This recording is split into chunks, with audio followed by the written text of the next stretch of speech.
উনি নবী হয়েছেন কত বয়সে? 40 বছর বয়সে। হুজুর করিম সাল্লাল্লাহু আলাইহি ওয়াসাল্লাম জিবরিল আমিনকে জিজ্ঞেস করেছিলেন, এটা সহিহ হাদিস, জুরকানি শরীফের মধ্যে আছে এই হাদিস, জিবরিল তোমার বয়স কত? বলেন হুজুর হঠাৎ করে এই প্রশ্ন, তোমার বয়স বড়? হুজুর আমি এই আদম আলাইহিস সালাম থেকে শুরু করে আপনি পর্যন্ত আসি গেলাম, এর কত হাজার কোটি বছর আগে আল্লাহ বানিয়েছেন, আর কত হাজার কোটি বছর রাখেন আল্লাহ জানেন, আমি তো আমার বয়স সম্পর্কে কোনো ধারণা নাই। কে বলতেছেন? জিবরিল আমিন। তবে ওদের একটা আইডিয়া আছে। কি আইডিয়া আছে তোমার? এটা খুব জরুরি কথা, একটু খেয়াল করুন। জিবরিল আমিন বলতেছেন, ইয়া রাসূলুল্লাহ, আমার একটা আইডিয়া আছে যে আমি আল্লাহর আরশের মধ্যে একটা উজ্জ্বল নক্ষত্র নুরানি সেতারা আমি দেখতাম। এই 70,000 বছর আসমানের মধ্যে উদয়মান থাকতো, আরশের মধ্যে অবস্থান এক্সিস্টিং থাকতো 70,000, একটু জবাব দেন না, 70,000 বছর। 70,000 বছর যখন পুরা হতো তখন গ্রুপ হয়ে যেত, অস্ত যেত।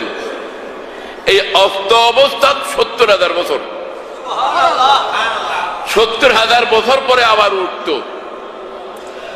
এই 70,000 বছর পরে যেই নুরানি তারাটা আরশের মধ্যে একবার উদয় হয়, ইয়া রাসূলুল্লাহ, আমি ওই নুরানি তারাটা 72,000 বার উদয় হইতে আমার চোখে দেখেছি। আপনারা বলেন 70,000-কে 72,000 দিয়ে গুণ করলে এটা কম্পিউটারের মধ্যে আসবে? আসবে না। তা আমার হুজুর করিম সাল্লাল্লাহু আলাইহি ওয়াসাল্লাম হাসতেছেন, জিবরিল আমিনের কথায় রাসূল করিম সাল্লাল্লাহু আলাইহি ওয়াসাল্লাম হাসতেছেন। জিবরিল আমিন বললেন, ইয়া রাসূলুল্লাহ, আপনি কেন হাসতেছেন?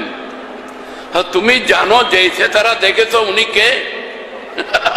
বড় করে বলেন না সুবহানাল্লাহ। তুমি জানো ওই সেতারা কে? হাদিসে পাকে আসতেছে, আনা যালিকাল কাওকাব, আনা যালিকাল কাওকাব।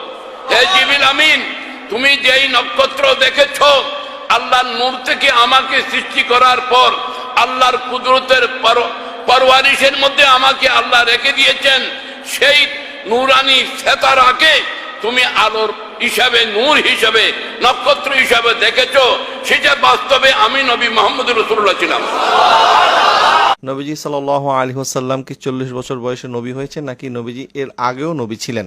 নবীজি সাল্লাল্লাহু আলাইহি ওয়াসাল্লাম কখন থেকে নবী, এই বিষয়ে হযরত আবু হুরায়রা রাদিয়াল্লাহু তাআলা আনহু থেকে বর্ণিত একটা হাদিসের মধ্যে কিন্তু নবীজি জবাব দিয়ে দিয়েছেন, যেটি জামিয়া তিরমিজিতে এসেছে, মুসনাদে আহমদের মধ্যে এসেছে, মুস্তাদরিকে হাকিমের মধ্যে এসেছে, অসংখ্য হাদিসের কিতাবের মধ্যে এসেছে। এই হাদিসের সনদের ব্যাপারে কারোর মধ্যে কিন্তু কোনো সন্দেহ নাই। আর সেই হাদিসটিকে আবু হুরায়রা রাদিয়াল্লাহু তাআলা বলেন, মাতা ওয়াজাবাত লাকান নবুয়া, ইয়া রাসূলুল্লাহ, আপনি কখন থেকে নবী হয়েছেন? আপনার উপরে কখন থেকে নবুয়ত ওয়াজিব হয়েছে? এখানে ওয়াজাবাত লাকান নবুয়া, এখানে ওয়াজিব শব্দটা এসেছে, আপনার উপর কখন থেকে নবুয়ত ওয়াজিব হয়েছে। নবীজি সাল্লাল্লাহু আলাইহি ওয়াসাল্লাম ইরশাদ করেছেন, ওয়া আদম বাইনা রূহি ওয়াল জাসাদ, আদম যখন রূহ এবং শরীরে আলাদা ছিল তখন আমি নবী ছিলাম। এখানে নবীজি সাল্লাল্লাহু আলাইহি ওয়াসাল্লাম স্পষ্ট করে বলে দিয়েছেন যে আদম আলাইহিস সালামের রূহ এবং জিসিম যখন আলাদা ছিল তখনও নবী ছিলেন। যে নবীজি সাল্লাল্লাহু আলাইহি ওয়াসাল্লাম তখন থেকে, নবীজি সাল্লাল্লাহু আলাইহি ওয়াসাল্লাম আদম আলাইহিস সালামের জন্মের পূর্বে শুধু নির্ধারণ হয়েছেন, নির্বাচন হয়েছেন, নবীজিকে নবুয়ত দেওয়া হবে, এই বিষয়টা ফয়সালা হয়েছে, নবীকে নবুয়ত দেওয়া হয় নাই। এই কথাটা যারা বলেন এটা একটা ফাঁকিবাজি কথা, এটা একটা ভ্রান্ত কথা, এই কথার কোনো ভিত্তি নাই। এই ব্যাপারে কাজী আয়াস রাহমাতুল্লাহি আলাইহি আগেই জবাব। যারা নবীজি সাল্লাল্লাহু আলাইহি ওয়াসাল্লামকে বলে নবীজি তো একজন রাখাল ছিলেন, নিরক্ষর ছিলেন, মুশরিকের ঘরে জন্ম হয়েছে, 40 বছর পর্যন্ত উনি উদ্বাস্তুর মতো ঘুরতেন, জানতেনও না, লিখতে জানতেন না, পড়তে জানতেন না, এইভাবে বলে বলে মানুষের সামনে কথাগুলি যখন তার এইভাবে বলে, আমার কাছে যখন আপনি কথাটা শুনতেছেন আপনার কাছে একটু তাজ্জব মনে হচ্ছে। এটা আকীদার প্রশ্ন, আকীদার প্রশ্নে কাউকে ছাড় দেওয়া যাবে না, সে যেই হোক না কেন। আমার ভুল হলে আমাকে শুধরায় দেন, আমার এই কথার মধ্যে যদি কোনো ভুল থাকে আপনি আমাকে শুধরিয়ে দিতে পারেন, আমি ওয়েলকাম জানাবো আপনাকে। কিন্তু আপনি আমার কথার জবাব দিতে গিয়ে আমার নবীর সাথে বেয়াদবি করবেন, এটা তো আমি ছাড় দিব না। নবীজি সাল্লাল্লাহু আলাইহি ওয়াসাল্লামের ব্যাপারে কথা বলার সময় কতটা শালীনতা, কতটা আদব বজায় রেখে কথা বলতে হবে, এই বিষয়টা আমাদেরকে মাথায় রেখে আমরা যেন কথা বলি। আল্লাহ সুবহানাহু ওয়া তাআলা আমাদের সবাইকে ক্ষমা করে দিক, আমিন। ওয়া আখির দাওয়ানা আলহামদুলিল্লাহি রাব্বিল আলামিন। আসসালামু আলাইকুম ওয়া রাহমাতুল্লাহি ওয়া বারাকাতুহু। মুহাম্মদুর রাসূলুল্লাহ সাল্লাল্লাহু আলাইহি ওয়াসাল্লামকে একজন জিজ্ঞেস করেছেন, হুজুর আপনি নবী হইলেন কবে? রাসূল বলেছেন, কুনতু নাবিয়্যান ওয়াল আদামু বাইনাল মা'i ওয়াত তিন। আমি তখনও নবী ছিলাম যখন আদম আলাইহিস সালাম পানি আর মাটিতে মিশ্রিত অবস্থায় ছিল। জিবরাইল আমিন এসে একদিন রাসূলকে জিজ্ঞেস করতেছেন, হুজুর আপনার বয়স কত?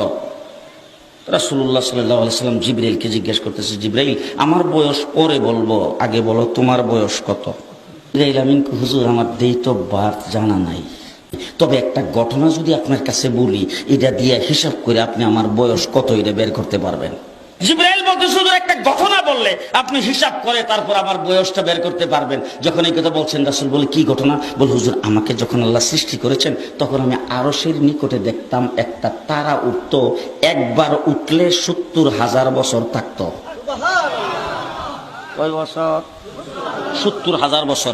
এরপরে যখন অস্ত যাইতো 70,000 বছর পর্যন্ত চলে যেত, আবার যখন উঠতো 70,000 বছর থাকতো। একবার উঠলে 70,000, অস্ত গেলে 70,000, এইভাবে তারাটা উঠতে আর অস্ত যাইতে আমি 72,000 বার দেখছি। হুজুর এখন হিসাব করে আমার বয়সটা কত এটা আপনি বের করে নেন। রাসূলুল্লাহ সাল্লাল্লাহু আলাইহি সাল্লাম বলেন, হিসাব করার জন্য তো ক্যালকুলেটর মেশিন লাগবে, সেই মেশিনটা তো এখন নাই, হিসাবটা পরে করব, আগে বলো দেখি তারাটার নাম কি, কোথা থেকে আসতো, এটার পরিচয় কি? জিবরাইল আমিন বলেন, হুজুর এই সম্পর্কে আমি কিছুই জানি না। আল্লাহর নবী বলেন, আমার কাছ থেকে জেনে নাও, যেই তারাটারে তুমি উঠতে দেখতা অস্ত যাইতে দেখতা, সেই তারাটাই ছিলাম আমি। এখন তুমি হিসাব করে বের করো আমার বয়স কত। রাসূল বলছেন, আউয়ালু মা খালাকাল্লাহু নূরি, আর এক রাওয়ায়াতে বলছেন, আউয়ালু মা খালাকাল্লাহু রূহি, আল্লাহ পাক সর্বপ্রথম আমার নূরকে তৈরি করেছেন। আমার নবী কি 40 বছর আগে নবী না 40 বছর পরে নবী? বক্তব্য স্পষ্ট বলেছেন যে 40 বছর আগে আমার নবী নবী ছিলেন না। আমাদের নিজেদের কেউ যদি বিন্দু পরিমাণ আকীদার বিরুদ্ধে স্লিপ অফ টাং করে, আমরা তাকে তওবা করার আহ্বান করি, ঠিক কিনা বলেন? যে আল্লাহ এবং রাসূলের জায়গায় নিজের বাবাকেও ছাপ দেওয়া যাবে না। সূরা আলে ইমরানে চলে যান, 81 নম্বর আয়াতে আপনারা পেয়ে যাবেন। রব্বুল আলামিন ইরশাদ করতে লাগলেন, বিসমিল্লাহির রহমানির রহিম, ওয়া ইয আখাযাল্লাহু মিসাকান নাবিয়িনা। আমি রূহ জগতের নবীদের কাছ থেকে ওয়াদা নিয়েছি। তাহলে আপনি বলছেন 40 বছর বয়সে নবী হয়েছে, আল্লাহ বলছে 40 না, মা আমেনার রেহেমে আসার আগে রূহ জগতে। আল্লাহ বলছেন শুধু আমার নবী না, আদম থেকে ঈসা সকল নবী রূহ জগতে নবী। আর আপনি জোর করে বলছেন যে উনি 40 বছর বয়সের পরে নবী। আফসোস করার দরকার আছে না নাই? আল্লাহ হেদায়েত দান করুক, আমিন। ওহাবি বাতিলরা নবীজির নবুয়তের 40 বছর আগে মানতে চায় না, কারণ তাহলে নবীকে সৃষ্টির প্রথম মানতে হবে। আর নবীকে যদি সৃষ্টির প্রথম মানতে হও, আউয়ালু মা খালাকাল্লাহু বিনূরি, রাসূলকে নূর মানতে হবে। এরা চায়, এদের মূল টার্গেট হচ্ছে রাসূলের হুব্বে মুস্তাফার শানে গাদ্দারি, এরা বেয়াদবি করে মানুষের ঈমানকে দুর্বল করবে। কিন্তু আমরা বলি, জুব্বাওয়ালা গুস্তাখ রাসূলের চাইতে শার্ট প্যান্ট পরানেওয়ালা নবী প্রেমিক আল্লাহর কাছে কোটি গুণ দামি। ডান হাত তুলে বলো ঠিক কিনা? ওহাবির মোকাবেলায় সুন্নি, খারিজের মোকাবেলায় সুন্নি, রাফিজের মোকাবেলায় সুন্নি, শিয়ার মোকাবেলায় সুন্নি, মুতাজিলার মোকাবেলায় সুন্নি, আলে হাদিসের মোকাবেলায় সুন্নি, জামাতের মোকাবেলায় সুন্নি, শিয়ার মোকাবেলায় সুন্নি, কামের মোকাবেলায় সুন্নি, নাস্তিকের মোকাবেলায় সুন্নি, হিজবুত তাওহীদের মোকাবেলায় সুন্নি, সালাফির মোকাবেলায় সুন্নি, মাইক বিরোধী আচরণ গ্রুপের মোকাবেলায় সুন্নি, রাজার বাগ দেওয়ান বাগের বিরোধে মোকাবেলায় সুন্নি। একটাই কথা স্পষ্ট, সমস্ত বাতিলরা একটা রুমের ভিতরে ঢুকে যদি হাতে হাত দিয়ে বলে আমরা সবাই ঐক্য হয়ে গেলাম, এক হয়ে গেলাম, মনে রেখো আহলে সুন্নাত ওয়াল জামাত হুসাইনরা কখনো বাতিলের সাথে হাত দিবে না। হুসাইন শিক্ষা দিয়েছে, 72 জন কুরবানি দিয়ে আমি ঈমান দিই নাই, জীবন দিয়েছি। আমরা হুসাইনিরা আমাদের পরিবার কুরবানি দিব, কিন্তু বাতিলের সাথে কোনোদিন আপোষ করা যাবে না।